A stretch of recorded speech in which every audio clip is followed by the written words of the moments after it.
c'est vrai que, en tout cas, ça signifie que ce sujet est une vraie préoccupation, est un sujet majeur. Sur le côté pratique, donc, nous allons passer 2 heures ensemble autour de 2 grands temps.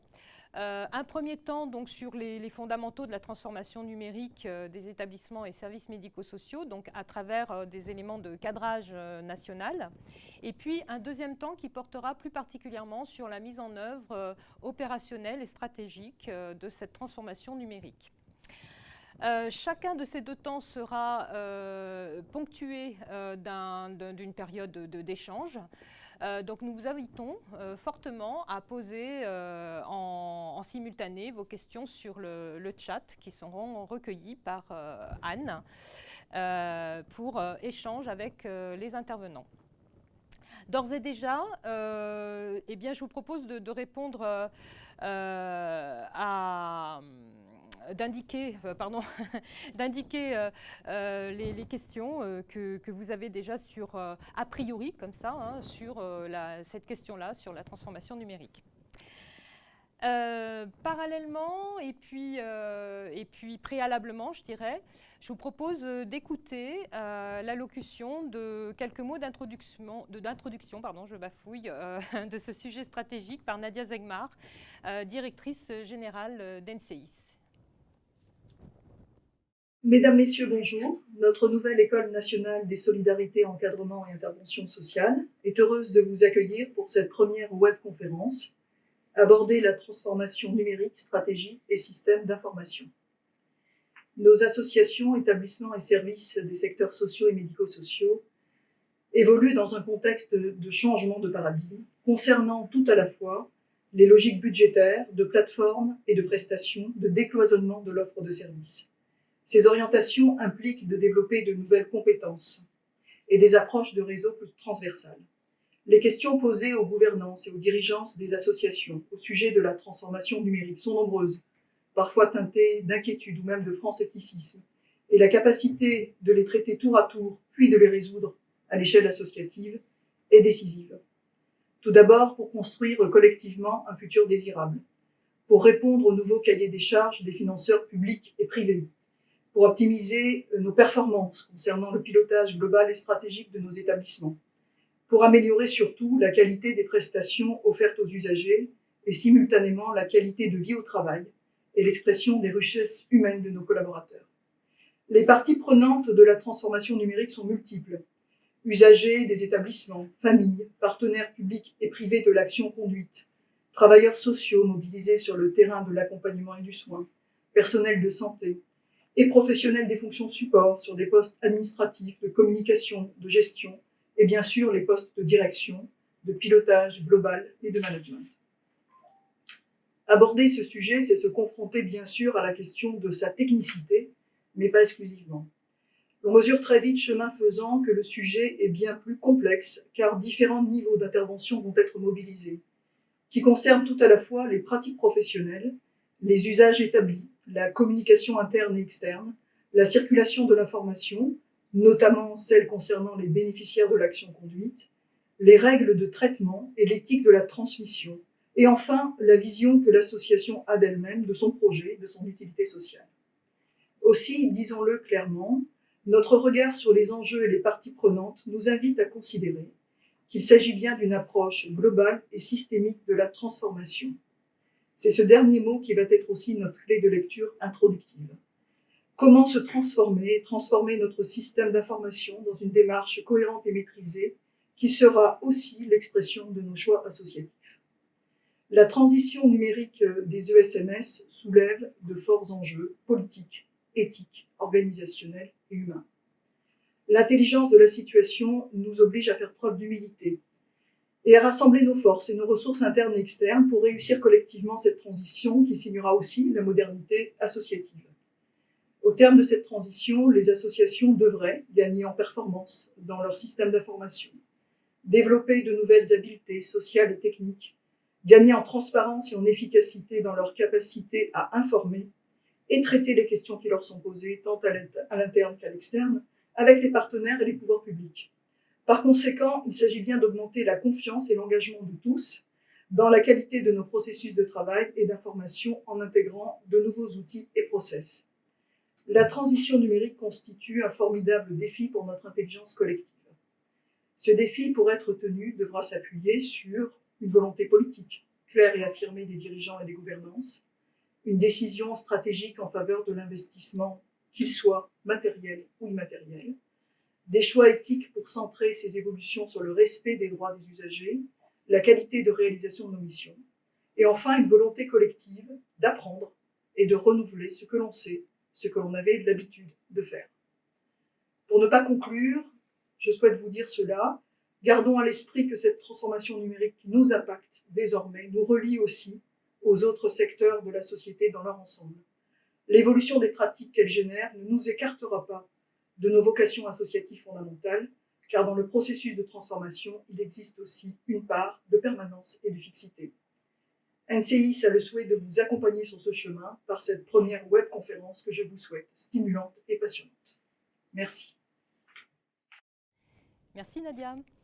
Lançons effectivement ce sujet stimulant et passionnant avec Abdou Diallo, directeur général du GECAC, expert du collège numérique de la NAP, intervenant à NCIS Management, qui va nous présenter les éléments de cadrage national de la transformation numérique des établissements. Au passage, Abdou, ta citation de Clémenceau dans le teasing, je cite « La guerre est une chose trop grave pour la confier aux militaires ». Ramener à la transformation du numérique dans nos organisations, n'est-elle pas un peu exagérée ? Merci Muriel. Peut-être qu'effectivement on peut exagérer, mais bon, je ne suis pas le premier à utiliser le mot guerre sur un sujet. Et qu'effectivement, quand je parle de ça, parce que je considère que la transformation numérique est une affaire trop importante pour la laisser uniquement aux mains des informaticiens, techniciens et autres consultants. Et que cette transformation numérique, finalement, elle doit concerner avant tout les dirigeants des structures, surtout des structures médico-sociales et sociales, les membres des conseils d'administration, parce que c'est un élément important de la stratégie des organisations et que c'est à ce titre-là qu'au niveau de nos structures médico-sociales et sociales, nous devons intégrer le fait que ce qui fait la richesse du numérique, ce qui fait que le numérique sera accepté au niveau de nos organisations, c'est si ce numérique apporte une plus-value dans l'accompagnement des usagers. Et donc ça, c'est un point fondamental. Et aujourd'hui, il se trouve qu'il y a une opportunité avec cette cible autour du système d'information de santé défini au niveau national qui pose les fondamentaux de l'organisation et, comment dirais-je, ce qu'on attend du numérique dans le domaine de la santé au sens large, intégrant autant le sanitaire, le médico-social que le social. Donc à partir de là, il y a cette maison qui définit cette cible d'information de santé, où dès le départ, on voit que ce qui compose ces fondations de cette maison sont autour de l'éthique, de la sécurité et de l'interopérabilité. Je ne vais pas en développer plus longtemps parce que Damien y viendra plus ensuite. Et ce qui est important aussi, c'est qu'aujourd'hui, on a une opportunité avec ce plan Ségur autour de la santé. Et dans ce plan Ségur, il y a quand même 2 milliards qui sont consacrés au financement de l'accompagnement du numérique. Et dans ces 2 milliards, il y a 600 millions qui sont consacrés au médico-social, au social. Donc, de ce fait, si on regarde, en tout cas dans notre domaine du social et du médico-social, il y a 2 actions principales qui nous concernent. C'est l'action numéro 21 autour du plan RSMS numérique et l'action 28 dont tu vas nous parler tout à l'heure autour de la formation. Et donc, nous, en tout cas, là je parle en tant qu'expert membre du collège des experts de la NAP, nous avions commencé il y a 3 ans maintenant à déterminer une cartographie du système d'information dans le médico-social. Cette cartographie, quand on l'a commencé, nous nous sommes dit que qu'est-ce qui fait la richesse du numérique, qu'est-ce que le numérique peut apporter dans l'accompagnement. Donc on s'est focalisé sur le parcours de la personne, parce qu'aujourd'hui le numérique, une de ses caractéristiques, c'est qu'on n'est plus dans un système où on va plus reproduire de l'information, on est dans la distribution de l'information. Et cette distribution de l'information donc, concerne avant tout le parcours de la personne. Et c'est pour ça que quand nous avons défini cette cartographie du système d'information dans le médico-social, nous nous sommes concentrés sur le cœur de métier de l'accompagnement des personnes. Et il y a eu 3 questions fondamentales qui nous sont apparues. C'est qu'est-ce qui le dirigeant d'une structure médico-sociale se pose comme question. Et c'est là où on va voir un degré de maturité qui peut être différent. Ces questions, c'est d'abord, la première question, le numérique, ça sert à quoi? Ensuite, ceux qui ont un degré de maturité plus important vont se dire, oui, d'accord, mais comment faire? Et ce comment faire aussi, là, Damien y reviendra plus tard, et une troisième maturité, un troisième niveau de maturité, est le système d'information de demain. Le système d'information de demain, qu'on pourrait même dire le système d'information d'aujourd'hui, parce que le numérique, aujourd'hui, il est présent au quotidien dans tous nos usages, dans toutes nos pratiques. Donc, si on parle de système d'information de demain, il faut plus envisager le système d'information actuel. Aujourd'hui, qu'est-ce qu'on devrait mettre en place pour réussir cette transformation numérique dans le médico-social et dans le social? Alors, qu'est-ce qui s'est passé? Donc, au niveau du Conseil du numérique en santé, donc, il y a eu des travaux qui ont été réalisés. Et à partir de là, 5 actions prioritaires ont été déterminées pour accompagner la transformation numérique dans cette trajectoire destinée au médico-social. Ces 5 actions prioritaires, il n'y a pas d'ordre hiérarchique. En tout cas, qu'est-ce qu'on y retrouve? On y retrouve d'abord le fait de mettre un point fondamental qui est accompagner les usagers pour que les usagers soient acteurs de leur parcours à travers le numérique. Ça, c'est un point fondamental. Ensuite, il y a eu un autre point, une autre action prioritaire, c'est tout ce qui est échange de données, parce qu'on en a marre de remplir des fichiers Excel, de les reproduire, de les transférer par email, et que cette perte d'information, je disais tout à l'heure que le numérique a cette vertu qui est de dire qu'on va distribuer l'information. Et c'est tous ces échanges d'informations qui se font à travers des outils rudimentaires qui font qu'il y a une perte d'informations entre surtout le médico-social et le sanitaire, mais même à l'intérieur du système médico-social. Donc il y a un groupe de travail qui va élaborer en tout cas des outils qui vont permettre d'améliorer ces échanges entre le sanitaire, le médico-social et à l'intérieur du médico-social. Ensuite, troisième groupe de travail, dont j'ai l'honneur d'être un des co-animateurs, c'est autour du volet contractualisation.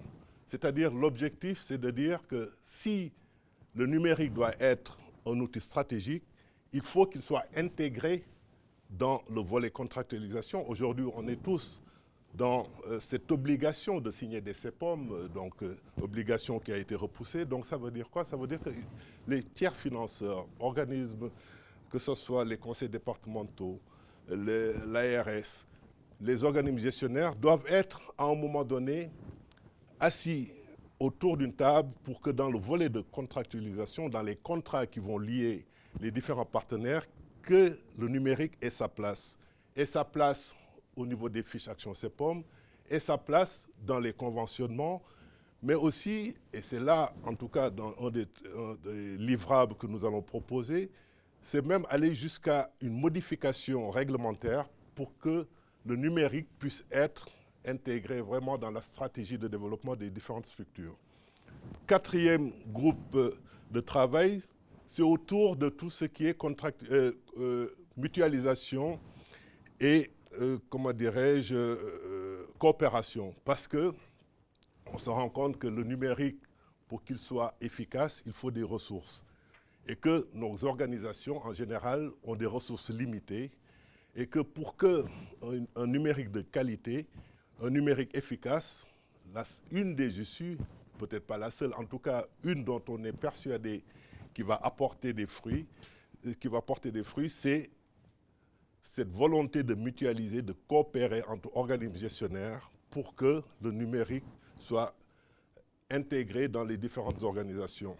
Ensuite, et ça c'est le dernier groupe de travail, donc où là on va retrouver un élément aussi fondamental, tout cela ne peut se faire que si on accompagne les professionnels au quotidien dans l'utilisation de ce numérique pour déjà faciliter leur travail, mais aussi pour apporter plus de qualité dans l'accompagnement au quotidien. Donc ce sont ces 5 actions prioritaires qui vont faire que, effectivement, maintenant on a une feuille de route, une trajectoire complètement dédiée au médico-social et au social à travers ces fonds qui vont être mobilisés pour autour du Ségur de santé. Ensuite, il y a ce plan ESMS numérique donc, qui est en cours, donc avec un fonds d'amorçage et ensuite une phase de généralisation. Ce plan ESMS numérique ne concerne pas que le DUI. Et ça, je crois qu'il faut que tout le monde soit conscient de ça. Le DUI, dossier de l'usager informatisé, effectivement, on pourrait dire que c'est le produit d'appel, si on voulait parler marketing. Donc, pour nous permettre d'accompagner à travers un outil du quotidien, donc les différentes structures, mais cette transformation numérique, le plan ESMS numérique, va au-delà du DUI et là, c'est pour ça que c'est une ambition donc, des pouvoirs publics et ce que nous devons accompagner en tant que protagonistes du secteur, donc que nous devons accompagner parce que c'est un plan qui, pour l'instant, est prévu jusqu'en 2025 avec ces 600 millions d'euros qui vont être, disons, disponibles pour accompagner cette transformation numérique du secteur médico-social. Ensuite, donc, et là, du coup, si on pouvait résumer les éléments importants à retenir dans cette transformation numérique, c'est d'abord le fait qu'il faut intégrer impérativement dans les projets associatifs, dans les projets d'établissement et de services, dans les fiches actions CEPOM, un volet qui va être destiné au numérique, parce que ça, c'est un élément important. Autre point, c'est donc de permettre à ce que comment dirais-je, je retrouve, donc faire du plan ESMS numérique un levier de transformation numérique du secteur médico-social et social. Et ça, c'est un élément important. Nous avons des ressources, on s'est assez plaint de ne pas avoir de ressources suffisantes pour mener à bien certains projets. Pour une fois qu'on ait des ressources que les pouvoirs publics nous allouent, c'est à nous mobiliser pour en faire un levier de transformation numérique. Et ensuite, autre point, le dernier point, c'est vraiment se préparer à répondre aux futurs appels à projets autour du numérique pour s'organiser, pour bien sûr le plan d'amorçage est encore en cours, mais surtout se préparer dans cette phase de généralisation. Merci beaucoup Abdou pour ces éléments d'éclairage qui signifient bien, qui décrivent en tout cas l'impulsion qui est donnée au niveau national ainsi que les perspectives. Mais concrètement, Damien, qu'en est-il au niveau local pour un organisme, une association gestionnaire ou un établissement? Damien, je le présente en 2 mots, consultant en organisation et membre et directeur et intervenant auprès de N6 Management et directeur de STER. Voilà, je te laisse la parole.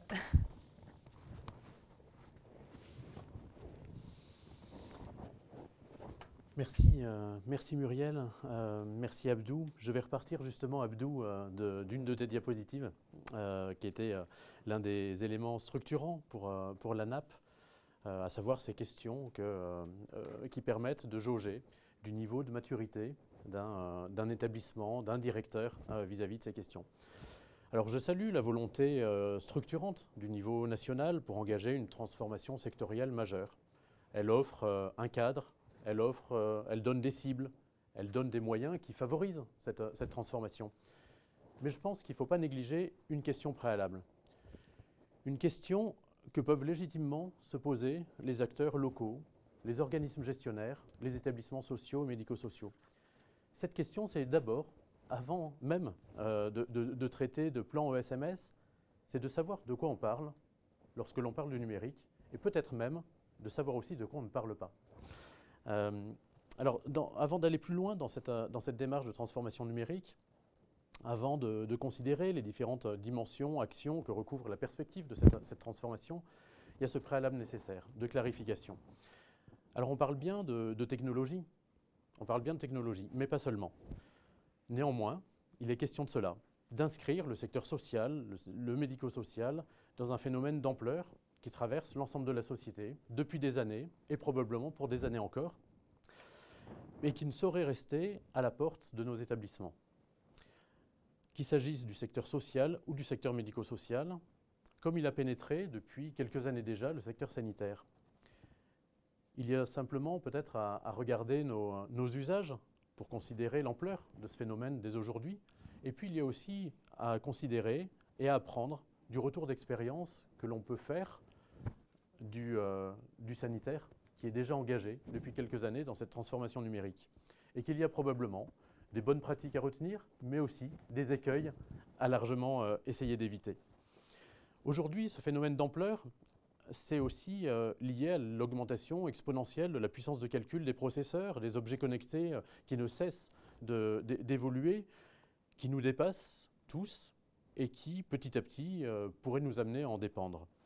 Pour comprendre cette transformation numérique, il y a à intégrer ces quelques notions incontournables. D'abord, quand on parle du numérique, il s'agit d'avoir en tête qu'il s'agit d'un ensemble vaste qui recouvre différents termes précédemment usités autour du digital, de l'informatique, des technologies de l'information et de la communication. Le numérique, ça recouvre des applications qui utilisent le langage binaire qui permet de classer, trier, diffuser des données. C'est d'abord ça, le numérique. Mais ce sont aussi des pratiques qui sont de l'ordre de l'action individuelle. Comment est-ce que je peux chercher une information sur un moteur de recherche? Comment un usager va envoyer un tweet? Comment vous-même, vous êtes en train de visionner cette webconférence par un ensemble de pixels qui forment notre image? Ce sont les pratiques numériques, plutôt à un niveau individuel. Et puis les usages du numérique qui, eux, recouvrent des pratiques socialisées. C'est le travail d'une équipe mobilisée autour d'un échange d'informations asynchrone ou synchrone pour rédiger à plusieurs mains un rapport destiné à un magistrat, tout en étant en télétravail. C'est aussi, Abdou en faisait allusion, le processus de travail mis en œuvre collectivement qui va permettre de travailler et de définir les accès sur le dossier de l'usager informatisé. De manière très liée, parler du numérique, ça amène à parler de données. Et c'est d'abord ça que traite l'outil numérique. Des données, des informations de base, codées dans un langage binaire qui se trouve traité par un système complexe et qui vient répondre à une demande humaine et qui s'appuie sur des interfaces numériques, du smartphone, un PC, le web. Cette donnée, on le verra dans un instant, c'est vraisemblablement une unité de valeur précieuse, puisqu'elle est susceptible de parler de nous, de moi, de mon collaborateur, de l'usager. Et elle a aussi cette capacité à être très rapidement et très largement diffusée. Ces données sont si précieuses qu'elles ont fait l'objet d'une attention toute particulière du législateur, pour parler que de lui. On la trouve et on trouve un cadrage autour du traitement des données dans le Code de santé publique, dans le Code de l'action sociale et des familles, dans le fameux RGPD qui nous mobilise tous.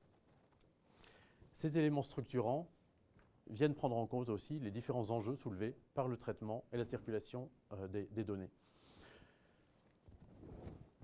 L'informatique, c'est un ensemble de solutions matérielles, un ensemble de solutions logicielles qui permettent de traiter l'information. C'est l'aspect plutôt matériel, technologique. Le numérique, ça recouvre, on vient de le voir, des pratiques, des usages liés au traitement de l'information. Ça introduit la dimension humaine. Le système d'information est composé de 3 dimensions qu'il est important de poser dès à présent. C'est bien sûr cette dimension technologique, on n'y revient pas parce que ça s'appuie sur des outils. C'est une dimension qui est liée à l'information, parce qu'il compile, il transmet, il rend visible de l'information. Et puis, c'est une dimension organisationnelle, parce que c'est l'une des composantes d'un ensemble de processus et de la structure même de l'organisation. Le système d'information, ce n'est pas un objet neutre, parce qu'il impacte les individus, leurs usages, leurs pratiques.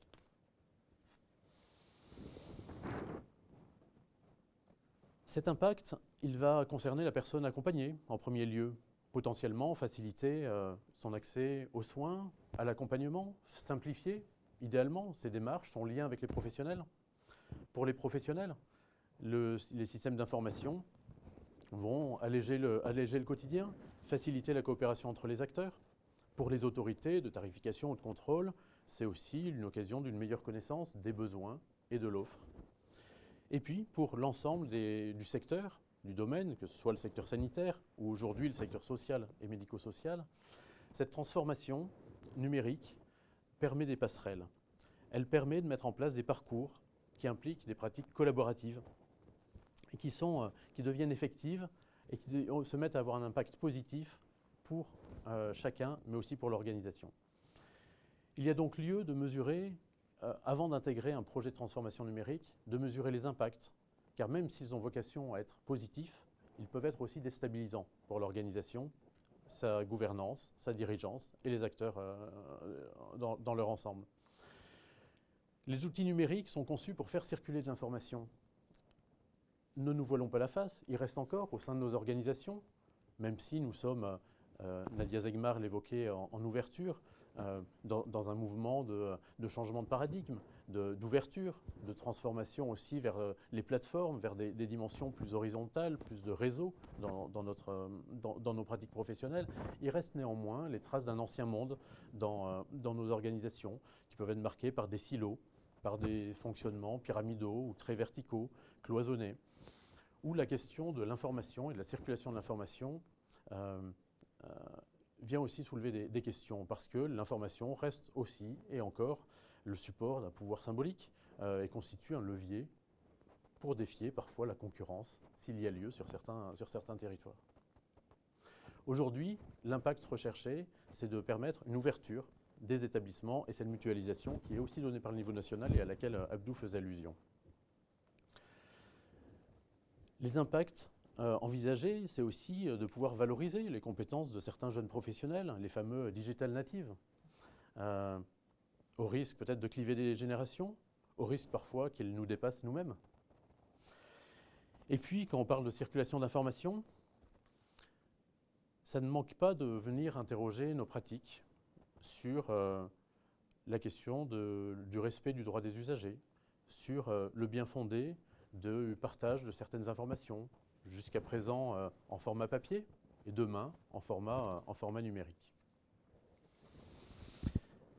Ces enjeux aujourd'hui soulèvent de nombreux impacts, on vient de le voir, qui concernent en premier lieu des aspects organisationnels, humains, stratégiques, éthiques. C'est par ces différentes dimensions qu'il s'agit d'aborder, à notre sens, la transformation numérique, en posant avec force les principes réglementaires qui sont établis d'ores et déjà, et les principes éthiques, ceux qui permettent de traduire dans les actes, dans les faits, dans les processus de travail, les principes du respect du droit des usagers en termes de protection des données, de confidentialité, de droit à l'oubli, d'une perméabilité maîtrisée entre les différentes dimensions de son parcours de vie.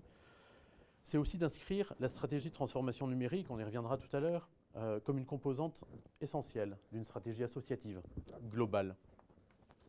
On constate des écueils avec le déploiement d'outils très pointus qui, hélas, ne s'intègrent pas forcément dans cette stratégie globale associative. Le SI RH, de gestion de l'activité, du temps de travail, qui serait déployé sans être précédé d'une réflexion de fond sur la question managériale. L'outil financier de gestion centralisée, très pointu, très performant, mais qui potentiellement n'est pas corrélé avec le reporting, les rapports d'activité qui incombent aux structures vis-à-vis de leurs financeurs. Il s'agit donc de ne pas considérer le SI comme un simple outil, mais de l'élever au rang d'un dispositif de pilotage. Le pilote d'un avion de ligne a besoin d'instruments de pilotage, il n'a pas besoin d'outils pour bricoler, il a besoin d'instruments de pilotage pour conduire son avion à bon port. Pour terminer, quelques préconisations. Il s'agit d'inscrire cette stratégie dans la stratégie de transformation numérique, dans la stratégie globale de l'association, avec des cibles spécifiques, un argumentaire élaboré, une cartographie des acteurs. Il s'agit aussi de mettre en place l'application des règles RGPD, règles de confidentialité, de sécurité, d'éthique, d'identifier le SI, Abdou l'évoquait, comme une dimension des contrats pluriannuels d'objectifs et de moyens. On y reviendra tout à l'heure. D'anticiper aussi, et peut-être surtout, oserais-je dire, les enjeux organisationnels et humains. D'identifier les risques humains, organisationnels, juridiques, mobiliser un collectif autour de cette transformation. Mobiliser aussi, parce qu'elles sont nombreuses dans nos établissements, les talents, les compétences et les richesses humaines. Voilà pour ces quelques éléments préalables sur lesquels on reviendra tout à l'heure. Merci Damien pour ta clarification des notions et puis des enjeux du numérique et de leurs impacts. Je vous propose d'écouter à présent notre grand témoin, Christian Vialon, président de Ressourcial et expert à la NAP, à qui nous avons posé la question de l'intérêt du numérique pour la personne accueillie ou accompagnée. Voilà, écoutons-le.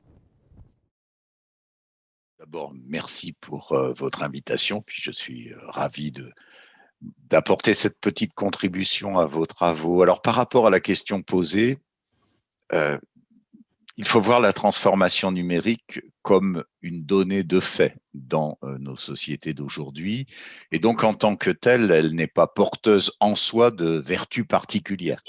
Et à ce titre, elle ne constitue pas à elle seule une plus-value, notamment une plus-value qui résulterait des objets techniques qui peuplent cette transformation numérique. En revanche, le virage numérique, selon le terme consacré, c'est bien une opportunité. Alors, une opportunité pour fluidifier, diffuser, échanger, partager de l'information en santé. Or, on sait depuis longtemps que celui qui détient l'information détient le pouvoir. Donc, le virage numérique est à apprécier comme un levier pour augmenter le pouvoir d'agir des personnes accompagnées.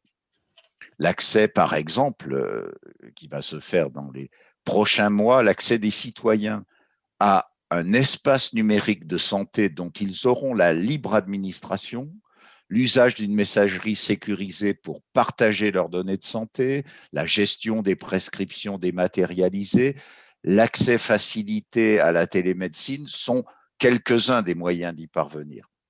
Ce sont autant d'instruments qui vont permettre aux personnes accompagnées de négocier leur parcours. Le numérique, en effet, possède cette caractéristique particulière qu'il permet de s'affranchir des intermédiaires. Alors, s'affranchir des intermédiaires pour le meilleur comme pour le pire. Le pire, c'est l'ubérisation de nos sociétés.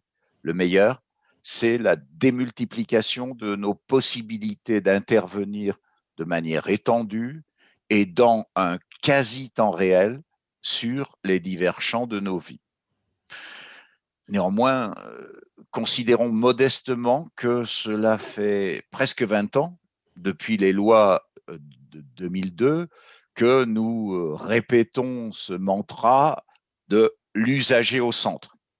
Force est de constater que 20 ans après, il reste encore beaucoup de chemin à parcourir pour que cet usager que nous sommes désireux de placer au centre soit vraiment l'acteur et le décideur de son parcours. Pour y parvenir, il faut encore plus de volonté de la part des politiques, de la part des dirigeants salariés et élus de nos organisations, et plus largement de l'ensemble des travailleurs sociaux pour faire en sorte que cela advienne réellement. il faut aussi agir aux sources mêmes de l'exclusion du numérique. À quoi sert-il en effet de prendre le virage du numérique, entre guillemets, si 18 millions de personnes restent au bord de la route? Or, 18 millions, c'est le nombre que l'on peut estimer de Français exclus du numérique. Pascal Plantard, chercheur en anthropologie du numérique, les définit dans une étude nommée Capuni comme étant aussi bien les habitants des zones blanches, les personnes en situation de pauvreté, de précarité, et enfin ceux qui, volontairement ou non, se déconnectent. Amener ces 18 millions de personnes aux usages du numérique suppose avant tout de construire une médiation numérique différenciée en fonction des publics et en fonction des territoires. Et de ce point de vue, 3 actions pourraient être immédiatement mises en œuvre dans notre secteur. Premièrement, soutenir et reconnaître les bénévoles qui agissent dans le domaine de l'accompagnement au numérique, former les professionnels de l'éducation, du social, de la culture à la médiation numérique, et enfin, et je dirais surtout, recruter et professionnaliser des médiateurs numériques qui ne soient pas des travailleurs précaires, qui soient partie intégrante du métier du social et reconnus dans nos organigrammes et dans nos classifications conventionnelles. En somme, le devenir numérique, il n'est ni dystopique ni utopique, il est ce que nous décidons d'en faire.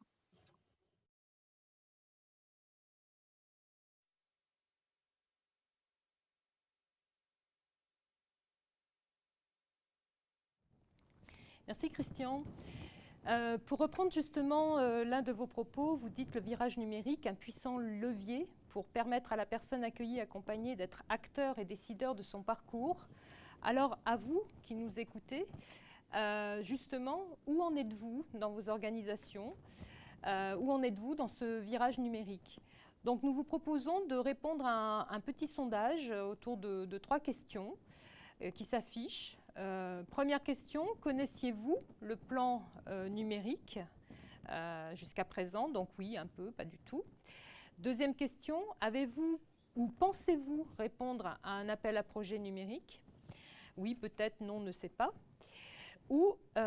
Et troisième question, avez-vous déjà engagé une réflexion sur une feuille de route stratégique pour le numérique? Oui ou non?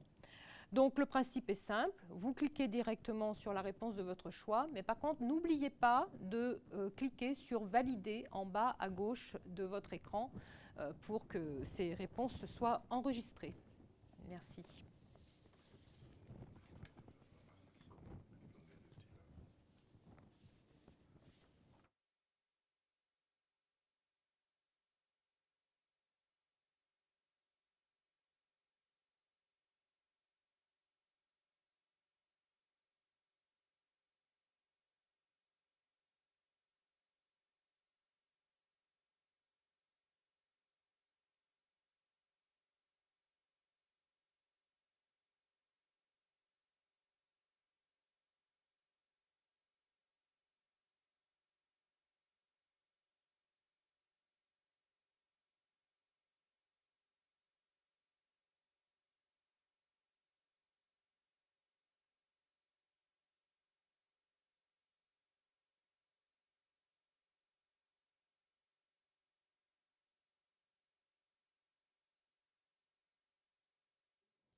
Voilà, donc on laisse encore quelques secondes le sondage pour que vous puissiez finir de le renseigner en prenant votre petit temps de réflexion.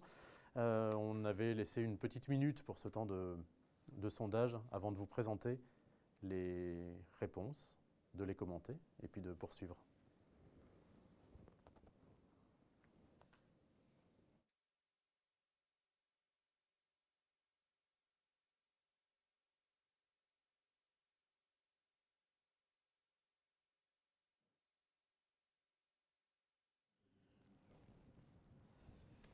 Alors, Abdou, Muriel et Damien, voici quelques réponses sur notre sondage.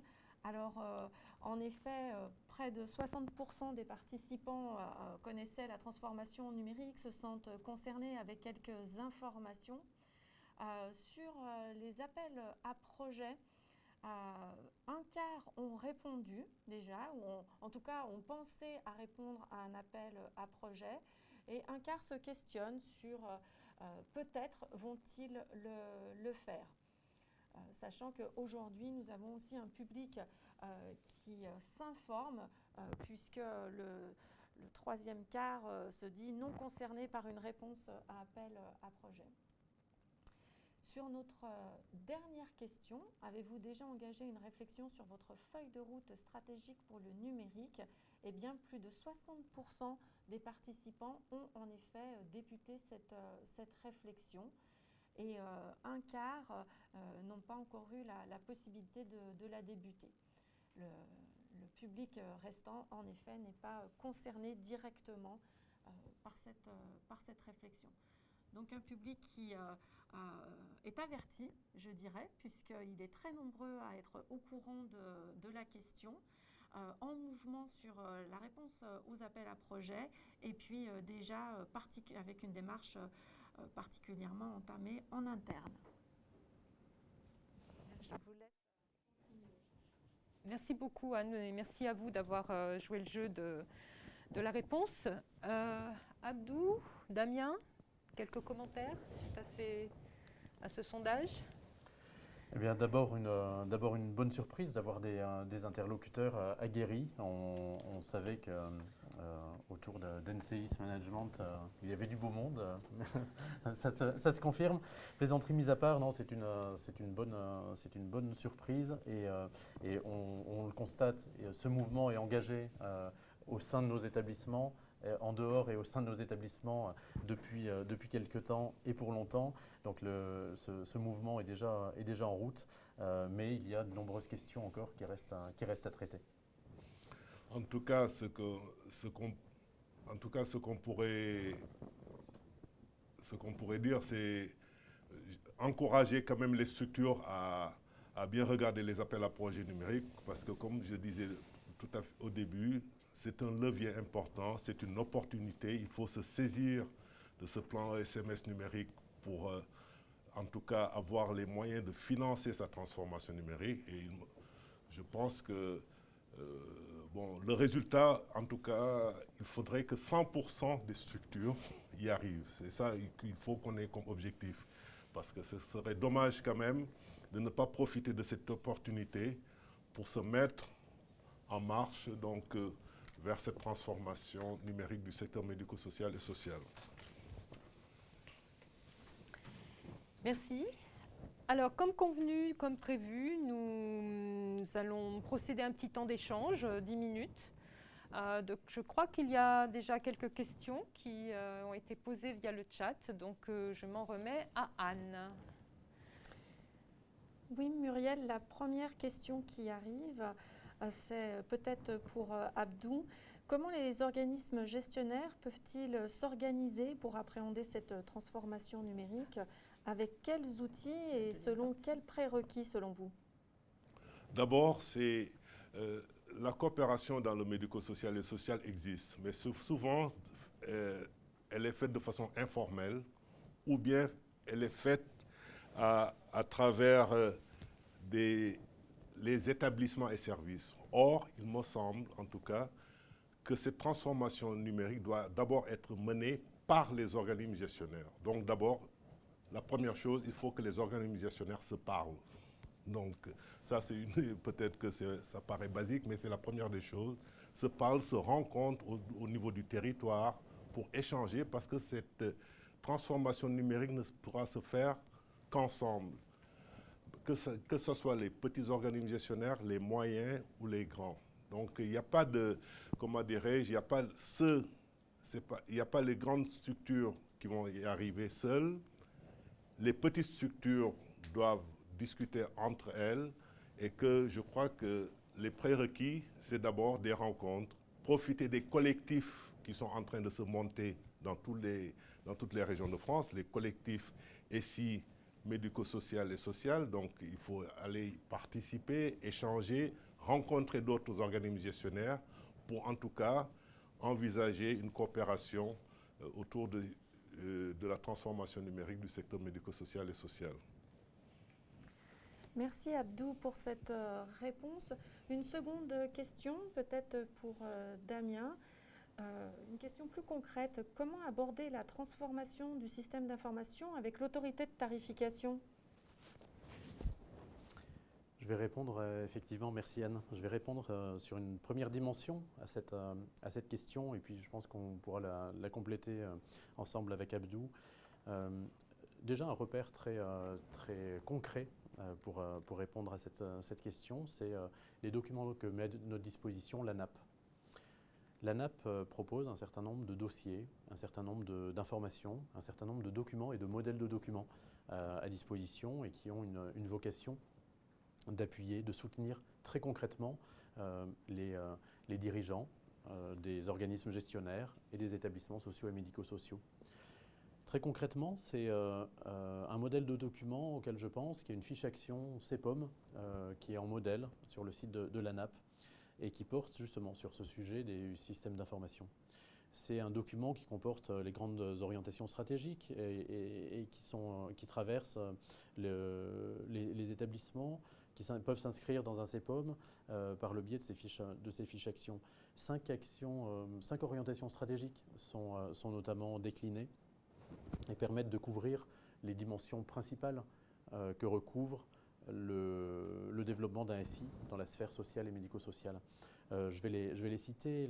L'informatisation des métiers, la gestion de la structure, c'est une première fiche action, une première dimension qui peut être inscrite dans le CEPOM, donc l'informatisation des métiers de la gestion de la structure. La mise en œuvre d'un système d'information qui soit orienté parcours. La troisième dimension, c'est de pouvoir promouvoir l'innovation au service des métiers, d'assurer par ailleurs la protection des systèmes d'information et la sécurité des données, pour réinsister sur ce point-là, et puis le fait de développer une organisation, une vision prospective en matière de systèmes d'information. Voilà un outil et un premier niveau de réponse très concret. Peut-être Abdou, souhaites-tu compléter ? Donc, si pour compléter, donc, dans les 5 actions prioritaires que j'ai citées tout à l'heure, il y a une des actions qui concerne le volet contractualisation. Et là, effectivement, ce groupe de travail est en train de proposer, en tout cas au pouvoir public, que ça soit sanctuarisé le fait qu'il y ait des actions autour du numérique dans toutes les relations entre les organismes gestionnaires et les financeurs. Donc, on est en train de travailler à proposer même une modification réglementaire qui va au-delà de ce qui était prévu dans les CEPOM. Hein. Donc on va essayer d'aller jusqu'à des engagements financiers des pouvoirs publics pour allouer des ressources financières nouvelles. On sait que, par exemple, que pour qu'un système d'information soit efficace, il faut compter 2% du budget consacré à ces systèmes d'information. Ces ressources-là ne peuvent pas être mobilisées aujourd'hui par les organismes gestionnaires. Ce serait au détriment d'autres choses. Donc nous, notre ambition, notre objectif, c'est de convaincre les pouvoirs publics qu'à travers ce changement de la réglementation, d'apporter les moyens nouveaux pour que les organismes gestionnaires puissent être accompagnés concrètement dans cette transformation numérique en allouant des ressources nouvelles. Et donc c'est pour ça que dans ce groupe de travail, autre chose, donc, c'est de proposer un outil de diagnostic pour déterminer le degré de maturité de notre organisation. Et à partir de cet diagnostic, donc un plan d'action qui rejoint cette fiche action qui va être finalement le lien entre l'organisme gestionnaire et les financeurs qui auront des outils pour mesurer dans le temps l'évolution de l'organisme gestionnaire et donc des établissements et services dans cette transformation numérique. Merci. Merci à tous les deux. Peut-être une minute ou deux sur une troisième question. Pourriez-vous illustrer ces enjeux que vous nous présentez, ces enjeux pour les organisations concernées par la mise en place du DUI. Oui, pour donner rapidement quelques repères, un sujet large, complexe, mais qui doit là aussi suivre les orientations, les préconisations que nous avons évoquées dans cette première partie de conférence. Oui, la question du DUI, c'est un enjeu technique. En se posant différentes questions, quels sont les outils qui existent? Avec quels atouts représentent-ils? Quels freins, quelles limites ont-ils? Qu'est-ce qu'il existe potentiellement sur le marché en termes d'outils qui pourraient répondre à cette ambition-là, qui pourraient répondre à nos besoins? C'est la dimension du périmètre fonctionnel. OK, mais ne tombons pas dans le piège que nous mettions en lumière tout à l'heure, de tomber sur la question technologique. N'en restons pas là. Le DUI, c'est d'abord, nous l'avons évoqué tout à l'heure, un enjeu éthique. C'est se poser des questions, se reposer, peut-être sous une autre forme, mais des questions que nous n'avons eu de cesse ces dernières années de nous poser sur la question de l'accès partiel, parfois fractionné, aux informations globales de l'usager. Tout le monde n'a pas à avoir accès à toutes les informations de l'usager, et cette question vient se reposer à travers le DUI, évidemment. C'est aussi un enjeu stratégique, parce que l'organisme gestionnaire, l'établissement, est susceptible d'alimenter ces données de pilotage à partir des data, des données qui sont issues des parcours que nous accompagnons auprès des usagers. C'est aussi le DUI des enjeux forts en termes d'évolution des postures et des pratiques professionnelles à partir de processus de travail qui doivent être structurants. Et puis, le DUI, peut-être et surtout, gagnerait ou gagnera à être pensé comme un outil communicant et surtout comme un outil au service de l'empowerment de l'usager.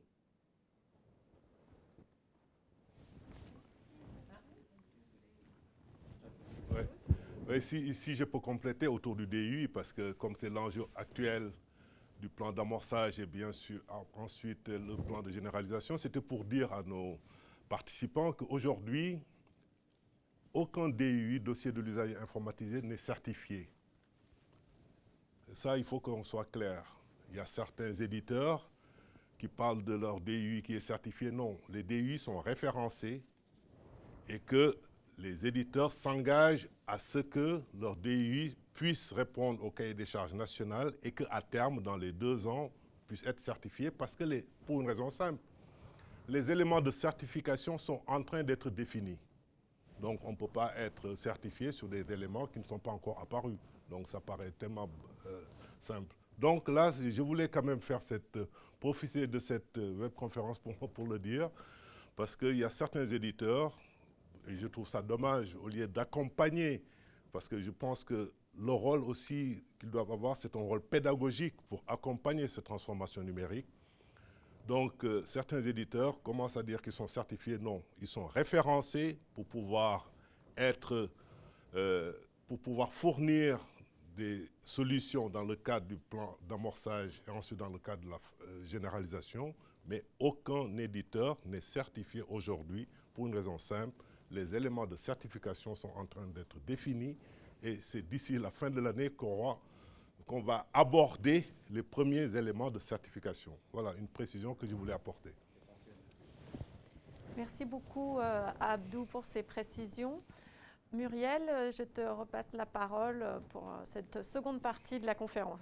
Merci. Merci Anne, merci à vous. Merci à vos questions, merci pour vos questions en tout cas, on voit des questions de fond en tout cas. Et on voit combien la question du comment est une vraie question, hein, puisque vous êtes 25% à avoir répondu à un appel à projet et 60% à avoir engagé une réflexion sur une feuille de route. Mais concrètement, comment s'y prendre?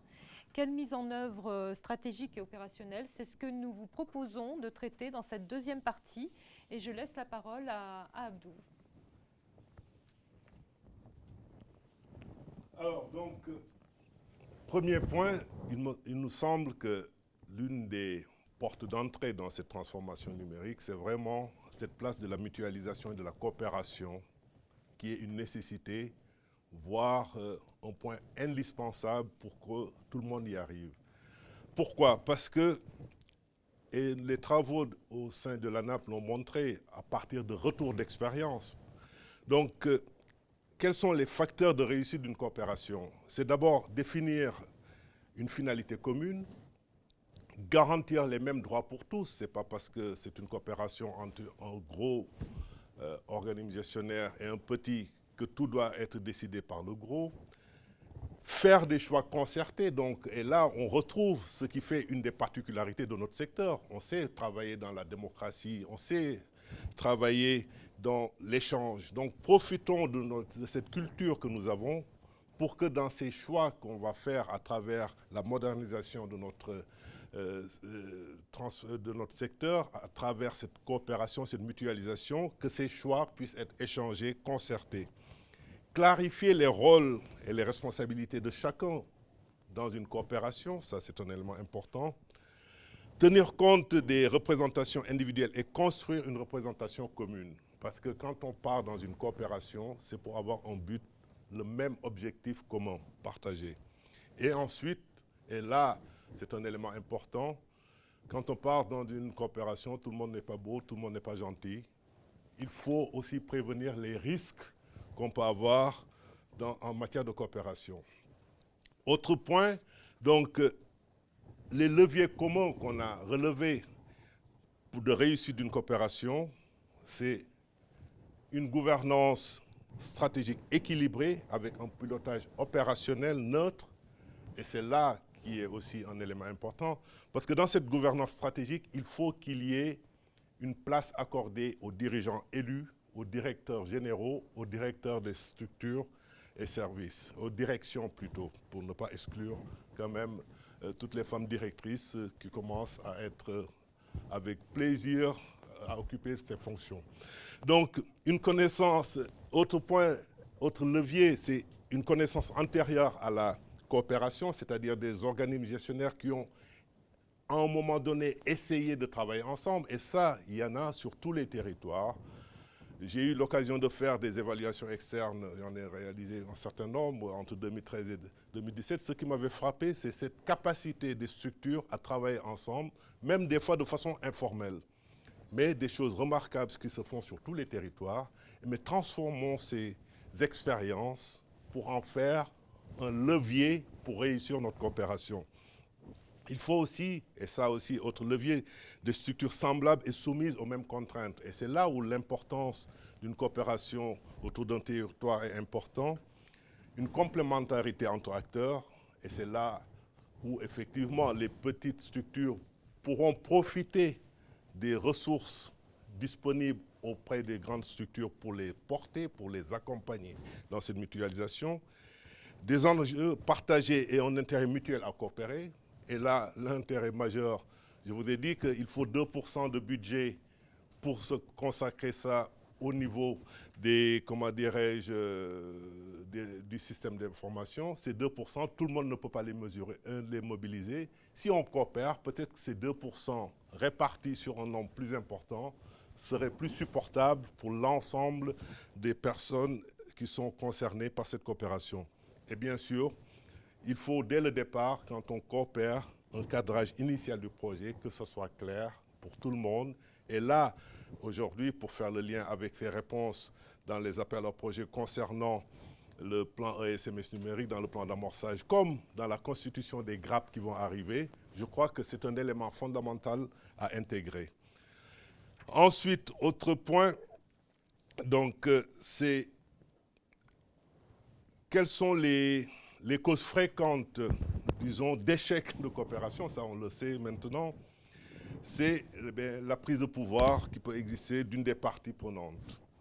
C'est l'instabilité de la gouvernance. Un président qui change, un directeur général qui change, une directrice générale qui change, une présidente qui change, et là, tout est remis en question. Donc ça veut dire que dès le départ, et c'est pour ça que le cadrage initial du projet est important, il faut que les choses soient claires, que l'instabilité de la gouvernance ne remette pas en question ces projets de coopération et de mutualisation.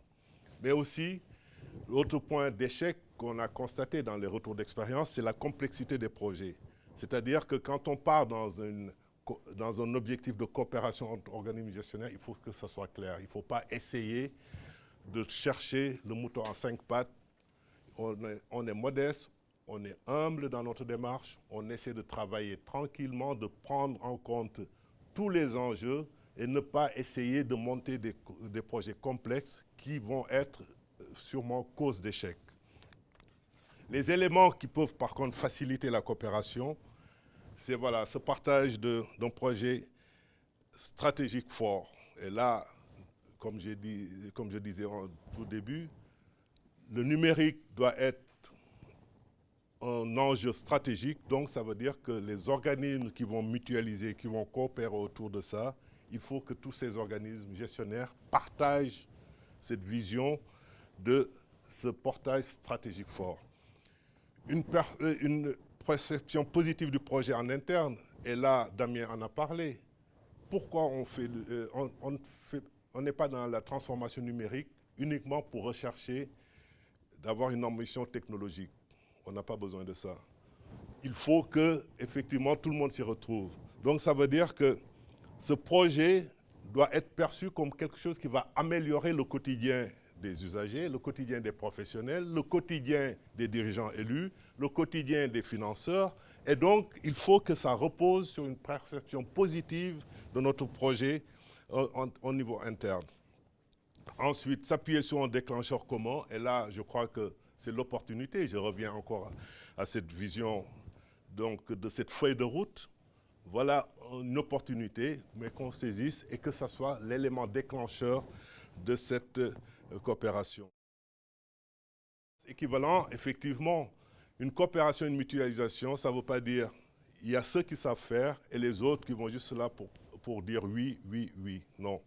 Il faut que ce niveau de compétence soit équivalent. Bien sûr, il y aura toujours des personnes qui sont plus en avance, mais il ne faut pas qu'il y ait trop d'écart, parce que sinon, les autres qui n'ont aucune compétence dans ce domaine risquent d'être juste là pour acquiescer donc ce qui a été décidé ailleurs. Et puis, il faut se sécuriser pour mieux s'engager, et c'est là l'intérêt de définir des contrats, des conventions. On n'est pas obligé d'aller vers le groupement de coopération tel que c'est prévu, parce que là, en tout cas à titre personnel, je trouve que c'est d'une lourdeur qui ne permet pas d'être agile dans ses ambitions de coopération. Une simple convention peut suffire, un consortium peut suffire. Donc il y a beaucoup de démarches qui peuvent être mises en place pour sécuriser ces ambitions de ces projets de coopération. Et qu'est-ce qu'on a relevé dans les retours d'expérience? Donc, c'est les bénéfices qui peuvent être acquis à partir de cette coopération. C'est développer la capacité d'investissement. Je reviens, donc plus on est nombreux, plus on a une capacité d'investir dans le système d'information. On sait que, par exemple, pour avoir un service convenable pour gérer le système d'information d'une structure qui a moins de 1000 salariés équivalents temps plein, ou un ensemble il faut minimum 3 personnes, 3 équivalents temps plein, des personnes physiques. Je ne parle même pas des investissements matériels. Et par contre, dès qu'on dépasse les 1000, dès qu'on atteint les 1000, il faut une équipe de 7 personnes en permanence pour s'occuper de ça. Je ne parle même pas des investissements matériels. Ça, on le sait, il y a des retours d'expérience qui nous le montrent. Donc c'est pour ça que l'enjeu de la coopération, de la mutualisation devient important.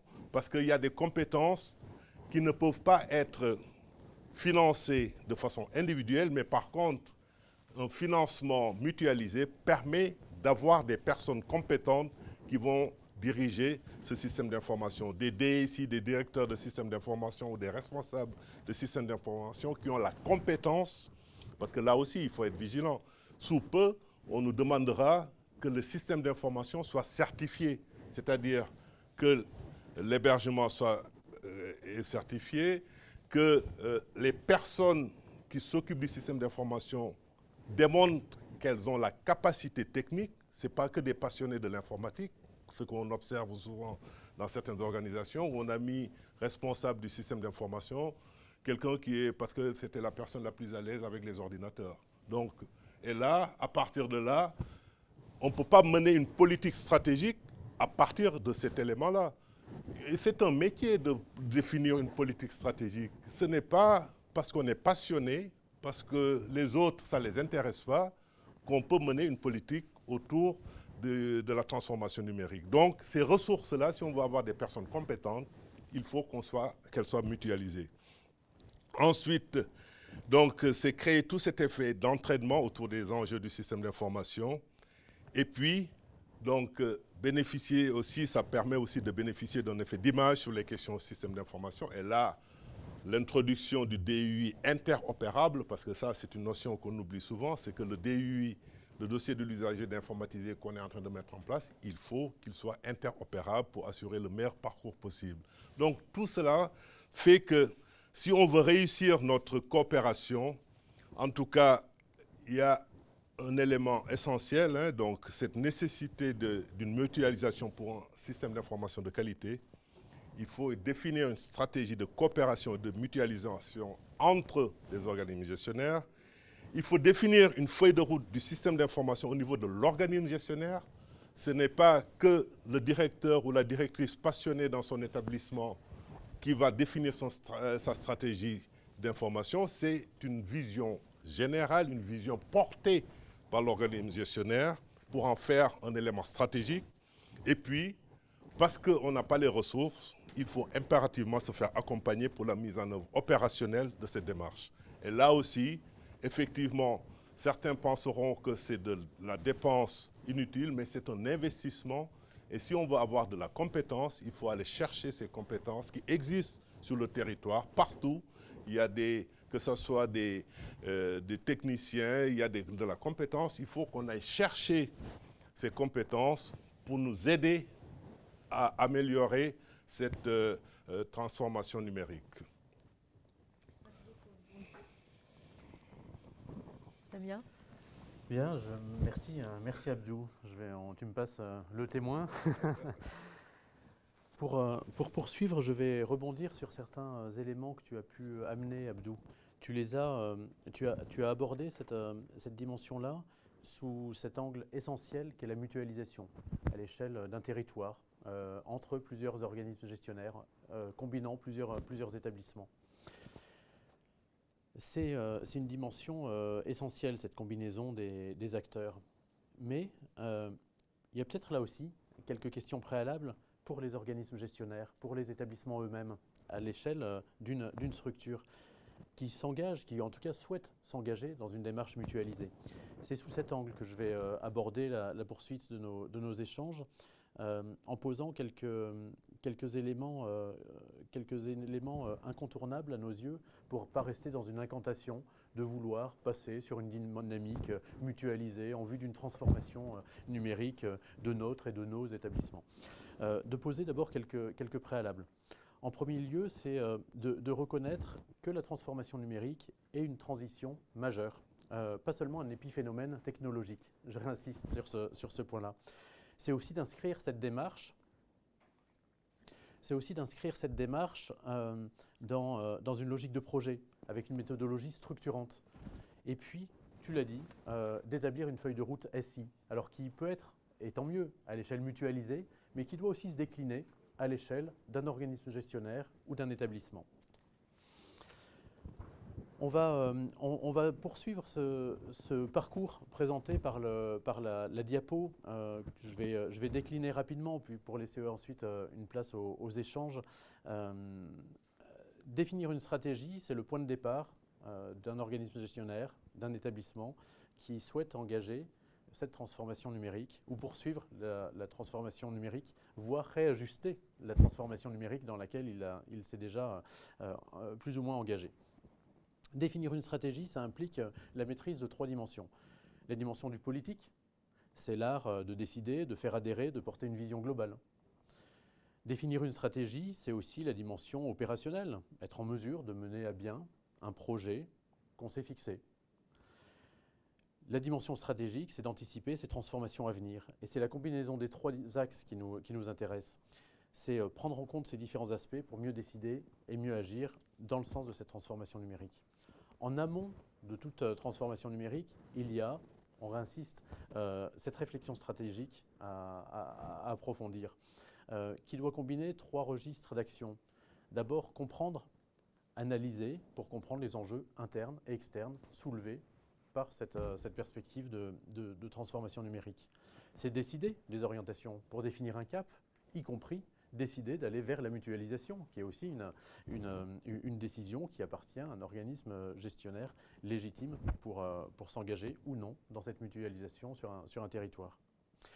Un troisième registre d'action de cette réflexion stratégique préalable, c'est aussi agir en s'adaptant constamment et avec agilité aux réalités et aux embûches que l'on rencontre dans cette démarche.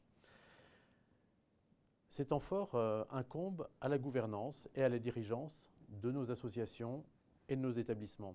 C'est une responsabilité de poids qui consiste en amont à impulser une dynamique de transformation et qui consiste aussi dans la durée, en aval, à contrôler et à inscrire dans la durée l'établissement, l'organisme gestionnaire, l'ensemble mutualisé dans une boucle vertueuse d'amélioration continue.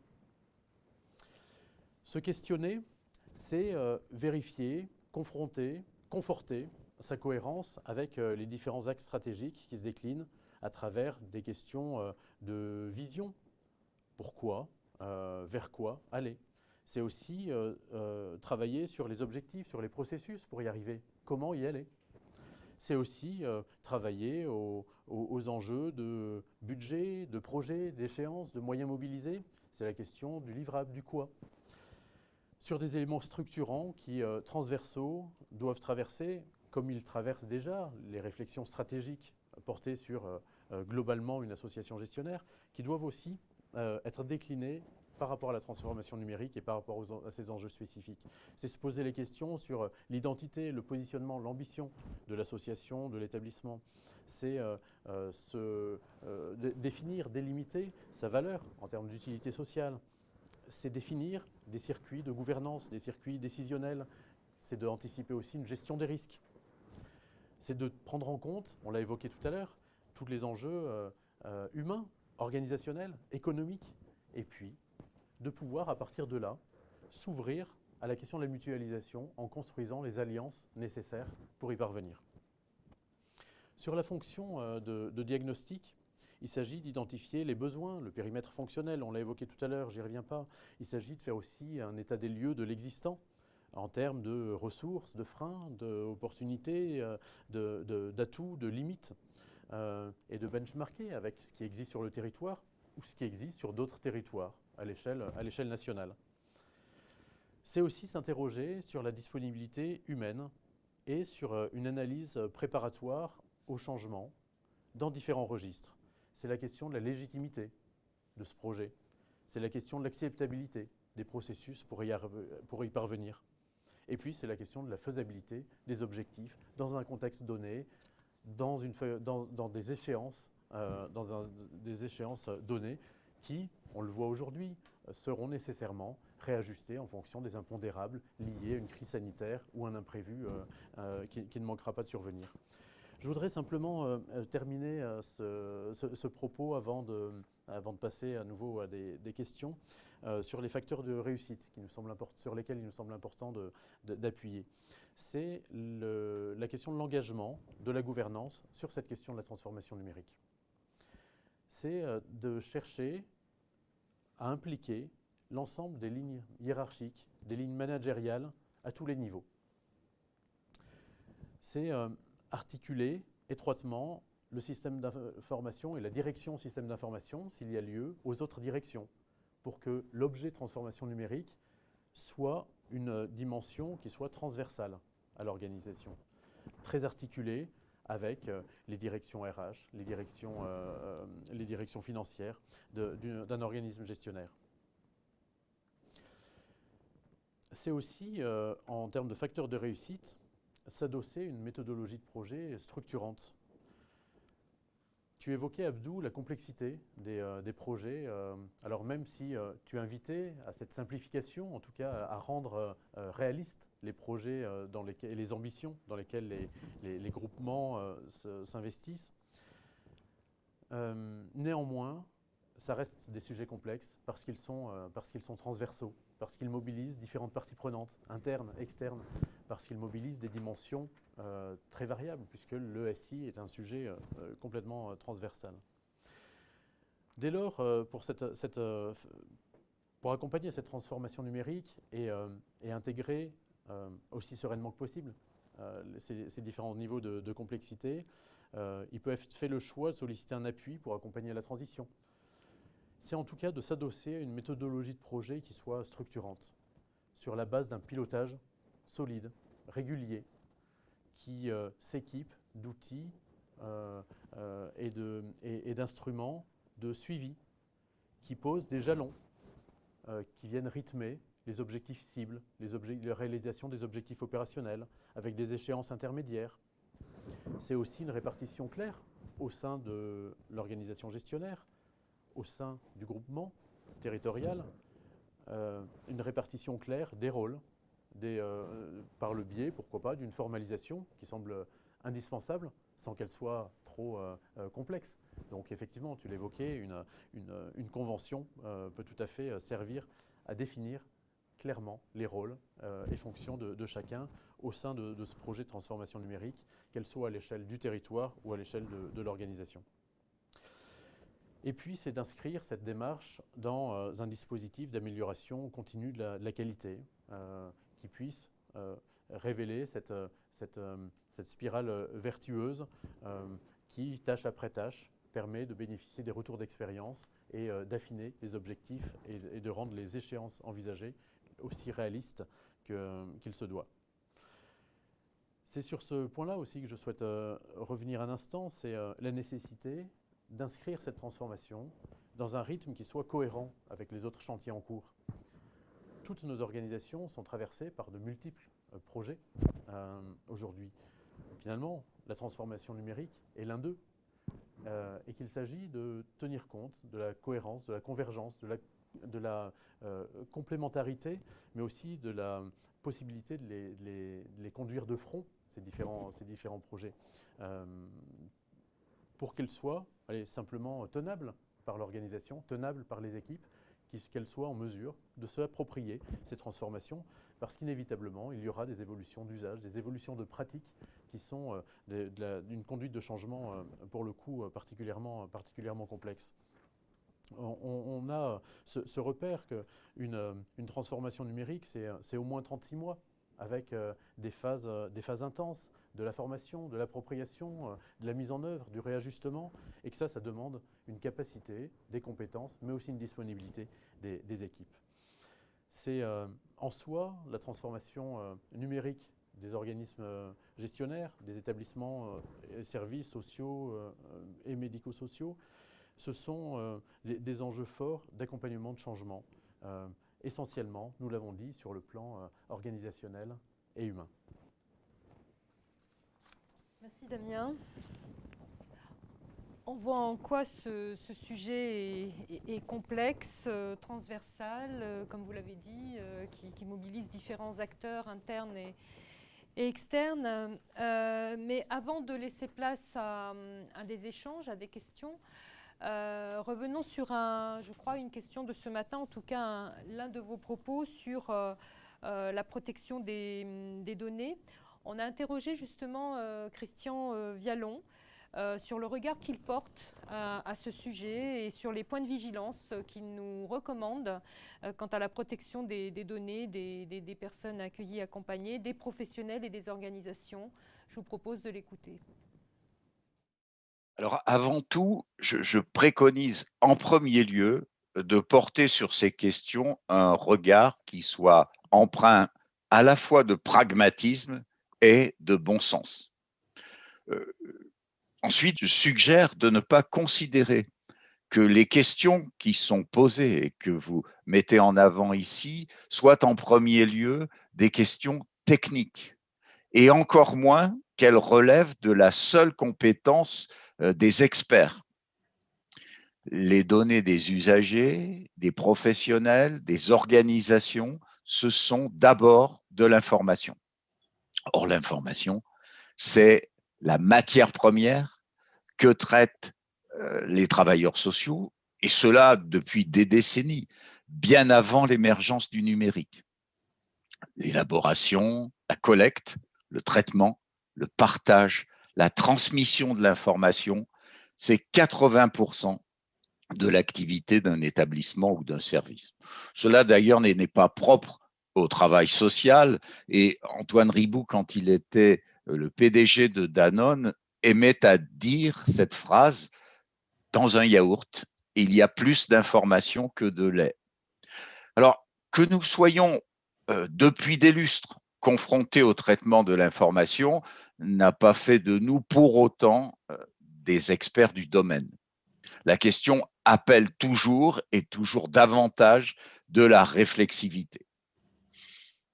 La circulation de l'information, on le sait, et depuis longtemps, est un sujet majeur et souvent un sujet de polémique au sein des équipes. Le numérique, pour sa part, vient ajouter à ce sujet sensible une couche de complexité. En effet, pour que l'information soit numérisée et donc traitée par des machines, même si on qualifie ces machines d'intelligence artificielle, cela reste des machines programmées par l'humain.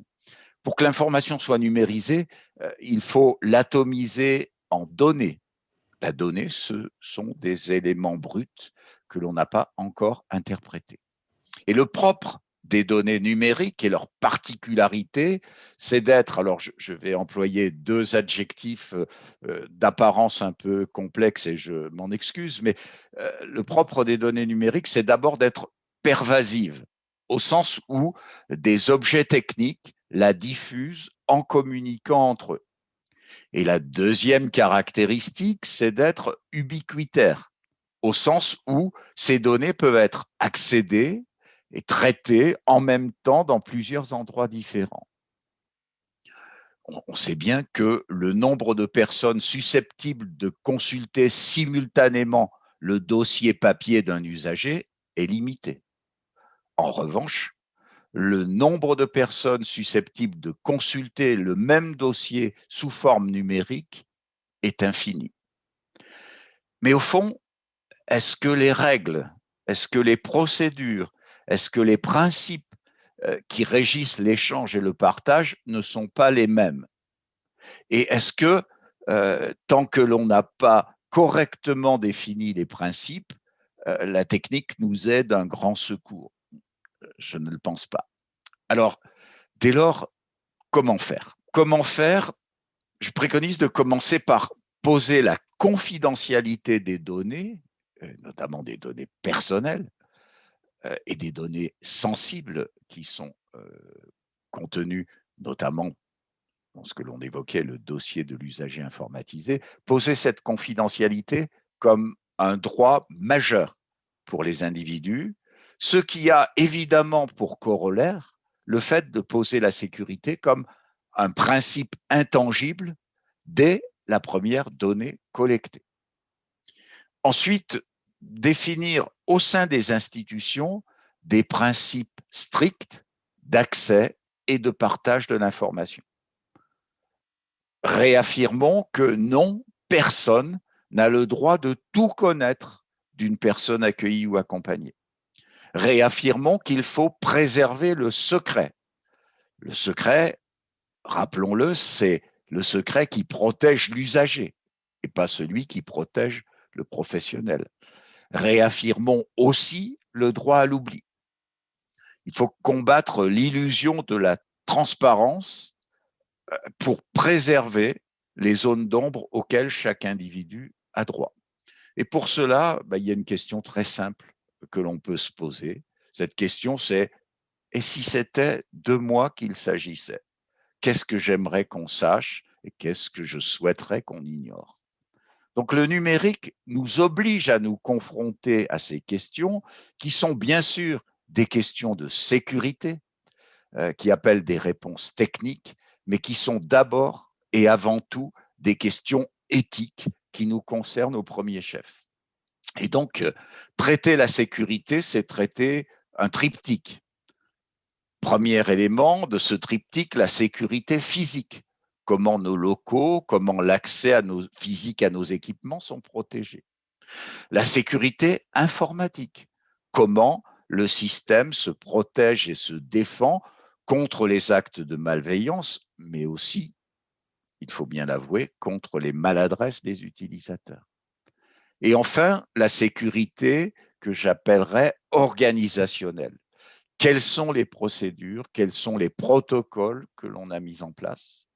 Comment sont-ils connus des salariés et comment les salariés sont-ils sensibilisés à leur mise en œuvre? Et il faut avoir garde d'oublier qu'à l'origine de toute faille de sécurité, on trouve une personne humaine.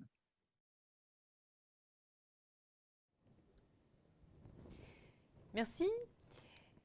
Eh bien, nous vous proposons de passer à notre deuxième partie de questions. Hein. Je crois qu'elles sont nombreuses. Donc, je passe le relais à Anne qui va nous faire part des questions sur le chat. Merci. Merci Muriel.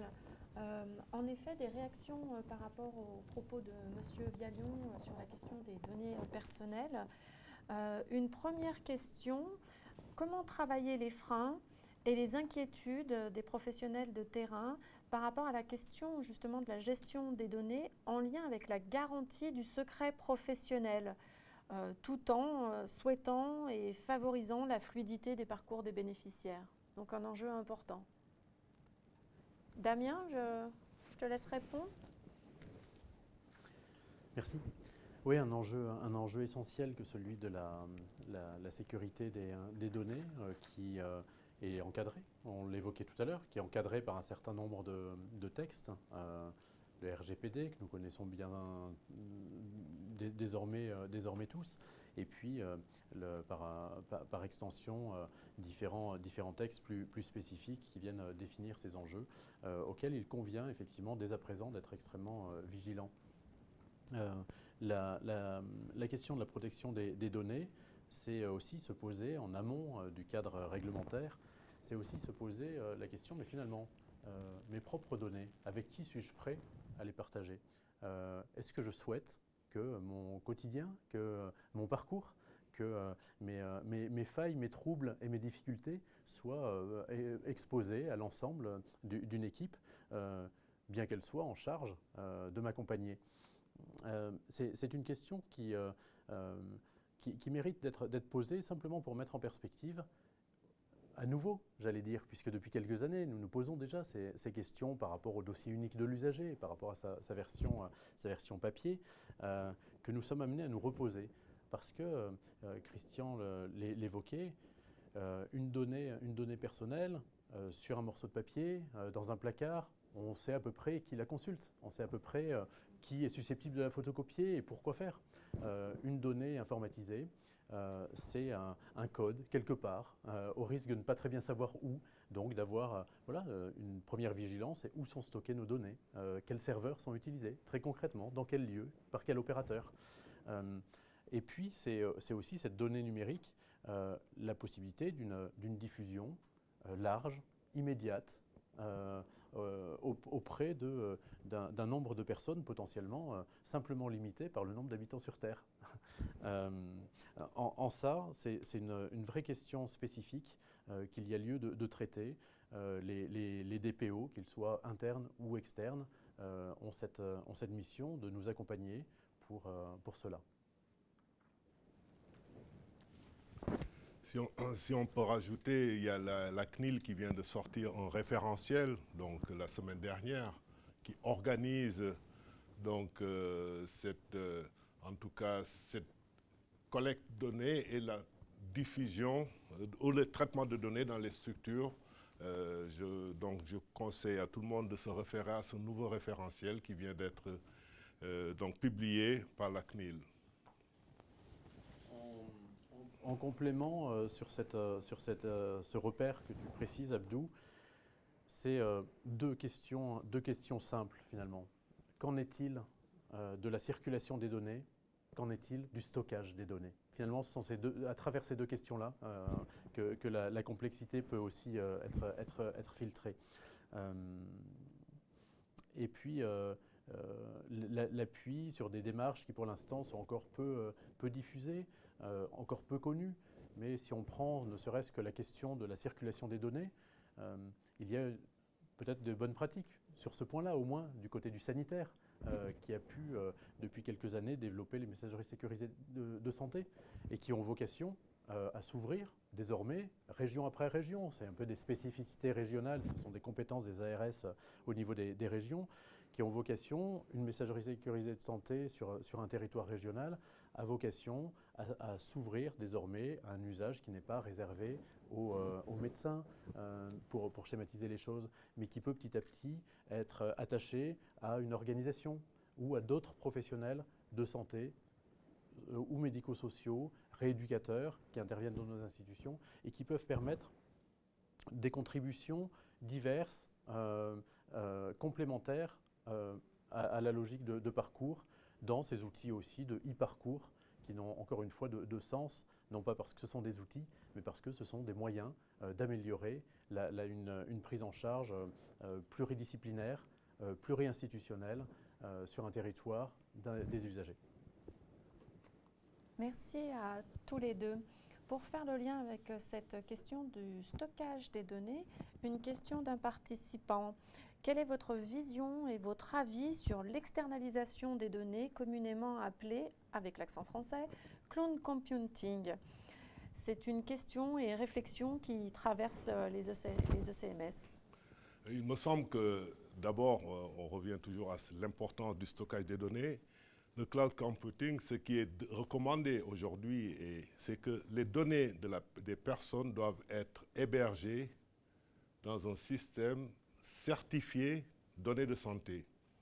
Alors, moi, je dirais que je préfère que ces données soient dans un cloud qui réponde à ces critères de certification, pas agrément, mais certification. Là aussi, il y a une évolution réglementaire. Il faut que les hébergeurs soient certifiés données de santé, pas agréées, petite précision.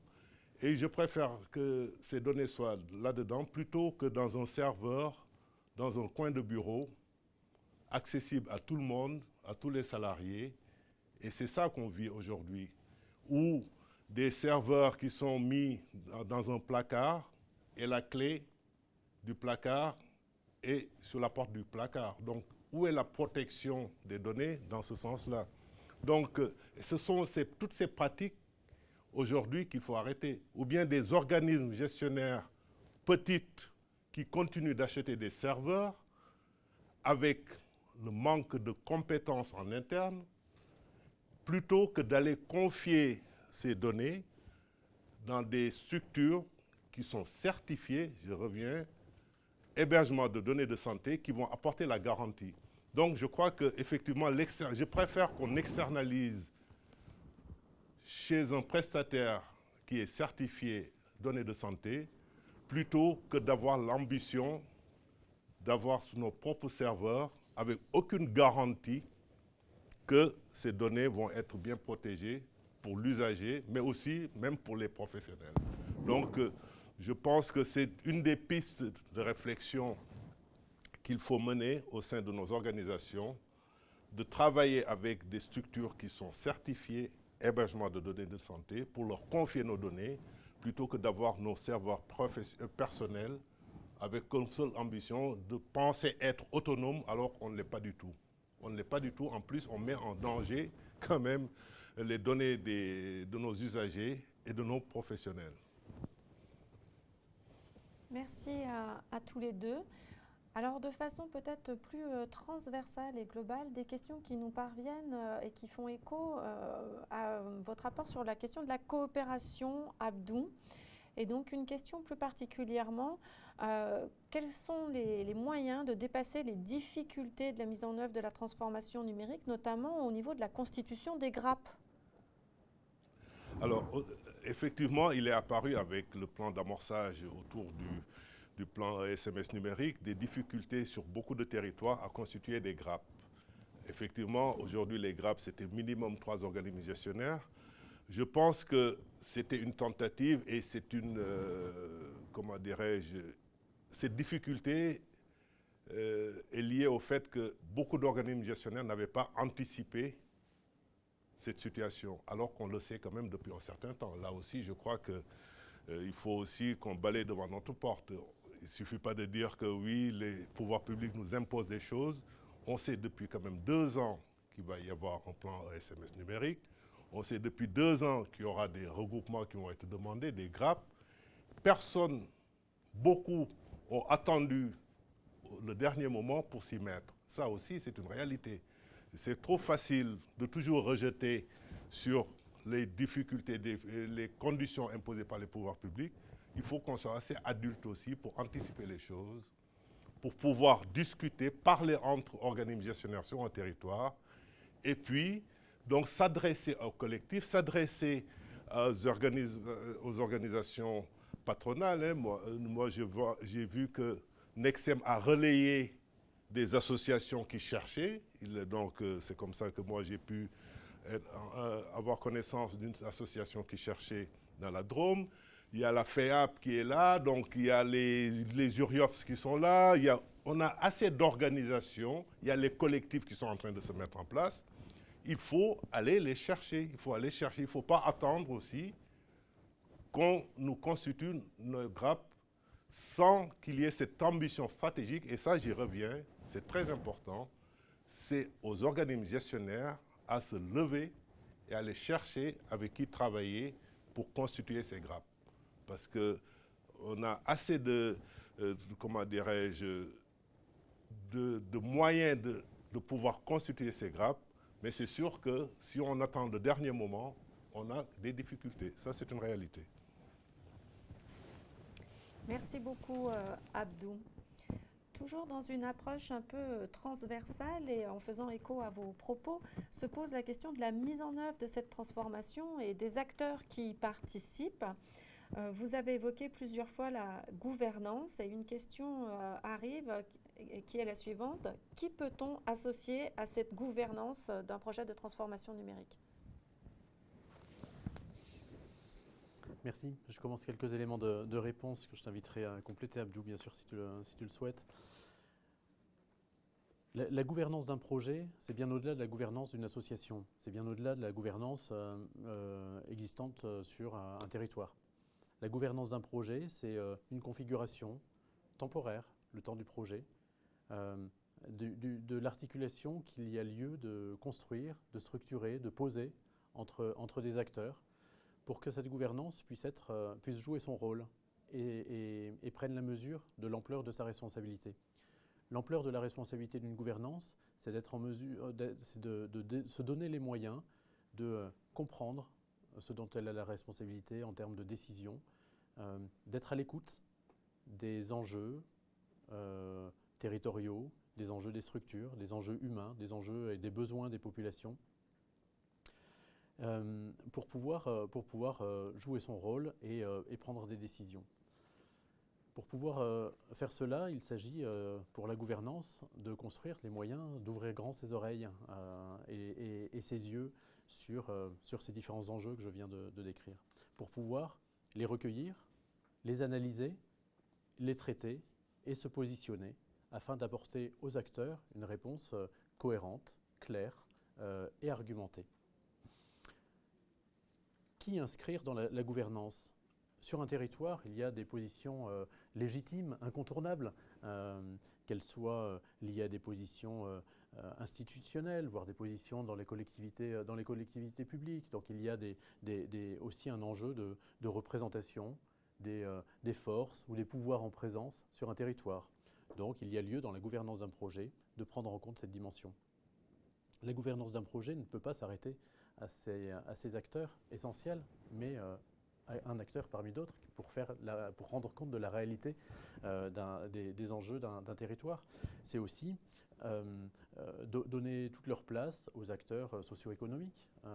C'est donner leur place aux acteurs, aux gestionnaires des établissements sociaux, médico-sociaux et aussi des représentants des usagers et des professionnels qui sont directement concernés aussi par cette transformation numérique au sein du territoire dans lequel ils évoluent.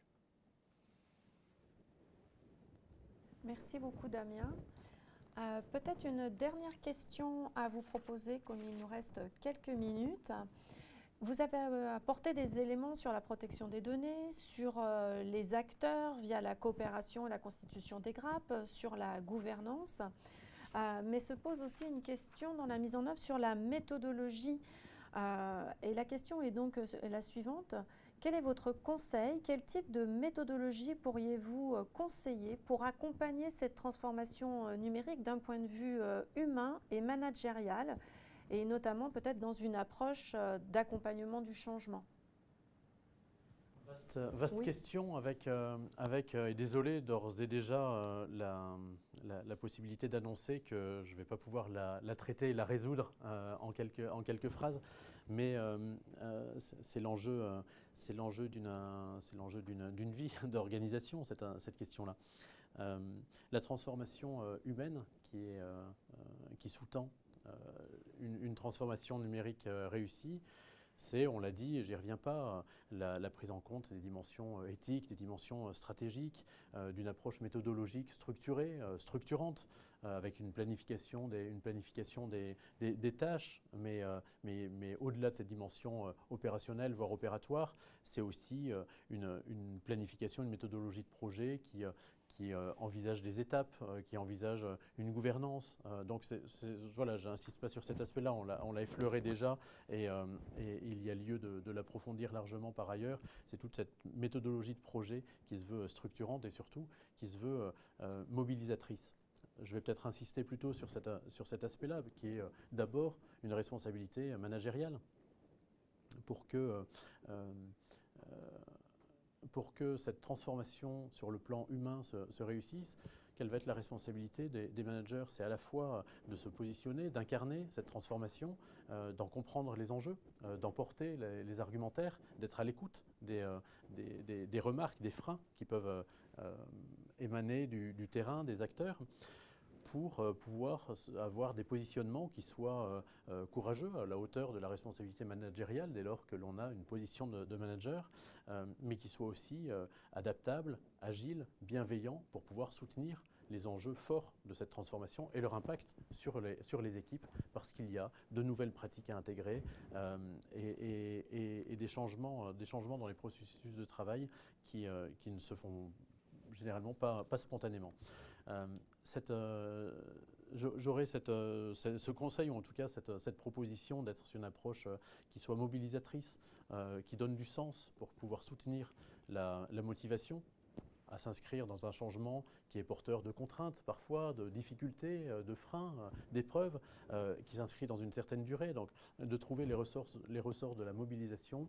Et pour cela, je tends à soutenir une approche collaborative qui permette de donner à chacun sa place, à chacun sa responsabilité, sans confusion des rôles, sans confusion des circuits de décision, mais où chacun a la possibilité d'exprimer, de rendre compte de son point de vue et des impacts de cette transformation numérique sur son quotidien professionnel. Merci beaucoup Damien pour ces précisions. Je vais donc clore cette deuxième partie question et redonner la parole à Muriel. Merci Anne, merci à vous deux. Notre webinaire touche presque à sa fin. Nous avons vu comment la transformation numérique des organisations du secteur est ô combien un sujet stratégique, de fond, multifactoriel, c'est-à-dire pas seulement technique, mais organisationnel, stratégique, humain, qui ne peut se faire sans accompagnement et sans montée en compétences. D'où d'ailleurs... ah oui, pardon. Je n'ai pas le retour à l'écran, du coup, c'est parfait. Voilà, juste pour vous mettre en Merci. cohérence mon propos avec les diapos. On peut passer à la Ouais, diapo, suivante t'as aussi. pas de... Bon, ça va venir. Ok. Assure derrière, en s'agitant. Voilà, Merci. donc d'où simplement, juste pour resituer les actions qu'avait citées Abdou tout à l'heure, les actions 21 et 28 qui composent justement le plan ESMS numérique. Pour vous accompagner justement sur ces différentes dimensions. Mais également, et je dirais un peu toujours dans un esprit de proactivité et par anticipation, NCIS Management a intégré dans son offre, en tout cas, cette possibilité. Et vous propose en cela trois façons de faire. Un accompagnement, on peut parler d'un accompagnement sur mesure intra-organisation. Donc, qu'est-ce que l'on met derrière cet aspect-là? C'est tout ce qui a été évoqué en amont, la nécessité d'un cadrage pour un partage stratégique fort autour du numérique, une vision partagée. Pour également faire un diagnostic, un état des lieux, pour essayer aussi de définir des stratégies de coopération efficientes et gagnantes, on va dire. Ou tout simplement selon la maturité de l'avancée de votre démarche, ce peut être aussi des actions plus centrées sur la montée en compétences des différents acteurs par des formations modulées en fonction de la maturité de votre projet. En procédant par exemple par 3 étapes, vous donnez des possibilités de monter en compétence sur les fondements même de cette démarche, sur l'élaboration, je vais y arriver, de cette démarche, ou encore la définition de la feuille de route, ou encore la conduite de la démarche de transformation à proprement parler. Et puis, troisième élément, c'est vrai que dans notre offre de formation diplômante, à travers nos formations donc à l'intention des dirigeants ou des cadres intermédiaires, que ce soit les formations diplômantes ou certifiantes, nous introduisons de plus en plus, alors évidemment en sensibilisation et en saupoudrage, je dirais, mais en tout cas cet aspect de montée en compétences autour de ces différents éléments. Je voudrais, pour clore donc ce webinaire, adresser un grand merci déjà à vous tous qui êtes restés pendant ces 2 heures et avez participé et voire même activement en posant vos questions. Donc un grand merci, ça nous permet d'avancer aussi. Un grand merci bien évidemment à nos intervenants, Abdou Diallo, Damien Zurker, Christian Vialon à distance et puis Nadia Zegmar pour leur disponibilité, mais aussi leur passion communicative sur le sujet, sur le sujet du virage numérique. Un grand merci aussi, parce que c'est un travail d'équipe, à toute l'équipe d'NCIS. Je citerai Sylvain Antoine, Maxime Benoît, Frédéric Besnard, Sylvie Besse, Samuel Cantel, Anne Floquet, Franck Dienot. J'espère n'oublier personne, désolée par avance, pour leur investissement dans la réalisation de ce webinaire. Et enfin, merci à Nadia Zegmar et à Valérie Loken, présidente d'NCIS, pour leur confiance et de nous avoir laissé toute latitude dans cette grande première. Voilà, vous retrouverez ce webinaire en replay sur YouTube, sur notre site. Vous serez aussi destinataire de tous les documents associés en tant que participant. En termes de perspective, nouveaux défis, nous vous donnons rendez-vous dernier trimestre 2021 pour un retour d'expérience sur le virage numérique, car comme le dit Christian Vialon, le devenir numérique n'est ni dystopique ni utopique, il est ce que nous déciderons d'en faire. Donc à très bientôt. Merci. Merci.